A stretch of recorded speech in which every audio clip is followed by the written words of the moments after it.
তামিম ভাই, আপনি ক্রিকেটিং ফ্র্যাটার্নিটির মানুষ, আপনি বাংলাদেশের এক্স ক্যাপ্টেন।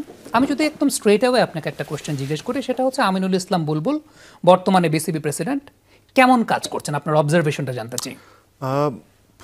এটা আসলে উনি যে 3 মাস কাজ করেছেন, এটা ফার্স্ট অফ অল খুবই কম সময়।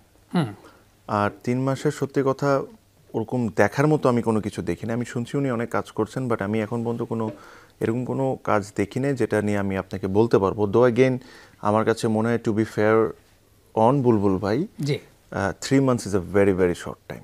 সো এটা আমার কাছে মনে হয় যে তার বিষয়ে আমি যদি একটা ভালো বা একটা নেগেটিভ উত্তর দিই, যাই উত্তর দিই, he doesn't deserve this. I think 3 months is way to মানে ছোট। আপনারা দুজনেই বাংলাদেশ টিমের এক্স ক্যাপ্টেন, দুজনের এই মিউচুয়াল রেসপেক্টটা সেটা অবশ্যই প্রশংসা করার মতো। আপনারা দুজন একসঙ্গে হেঁটে যাচ্ছিলেন, এরকম একটা ফ্রেমও খুব সোশ্যাল মিডিয়াতে চলেছে। কিন্তু তামিম ভাই, এর মাঝেও সোশ্যাল মিডিয়াতে তো অনেক ধরনের স্পেকুলেশন কাজ করে। সম্মানিত বোর্ড প্রেসিডেন্ট তিনি একটা স্বরাষ্ট্র মন্ত্রণালয়ের কাছে একটা চিঠি পাঠিয়েছেন, এরকমও কথা শোনা যাচ্ছিল যে তাকে কেউ হুমকি দিয়েছেন কিনা, এরকম ট্যাগলাইন আমরা দেখতে পেয়েছি সংবাদ মাধ্যমে।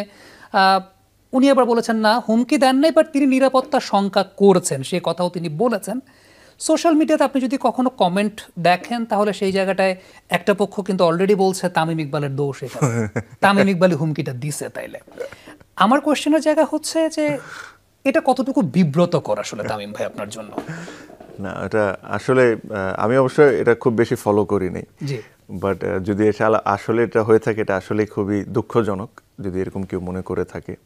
আমি ক্রিকেটার ভাই, আমি সন্ত্রাসী কেউ না। হ্যাঁ, আমি সন্ত্রাসী না এটা। আর আমি সাথে এটাও বলবো, বুলবুল ভাইয়ের আমার কাছে একটা জিনিস মনে হয় যে ওনার যখনই কোনো কমেন্ট করেন, উনার ক্লিয়ারলি বলা উচিত সব কিছু। আমার কাছে মনে হয় ওনার কমেন্টও মাঝে মাঝে একটু কোয়েশ্চেন মার্ক রেখে দেন। ইট ইজ ভেরি সিম্পল, যদি এরকম কোনো ওনার কাছে কল এসে থাকে, তাহলে নিশ্চয়ই নাম্বারটাও আছে। ডেফিনেটলি। নাম্বারটা আমার কাছে মনে হয় আমাদের দেশের এখন intelligence is strong enough to find it, যে কে কলটা করেছে। তো লুকাচুরি না করে আমার কাছে মনে হয়, যদি এরকম কল বা উনি ওনার সেফটির কথা যদি চিন্তা করেন, তাহলে আমার কাছে মনে হয় যে চিঠিটা দিয়েছেন ওটাতে এই নাম্বার সহ উল্লেখ করে দিয়ে দেওয়া উচিত যে কথাটা বলেছেন।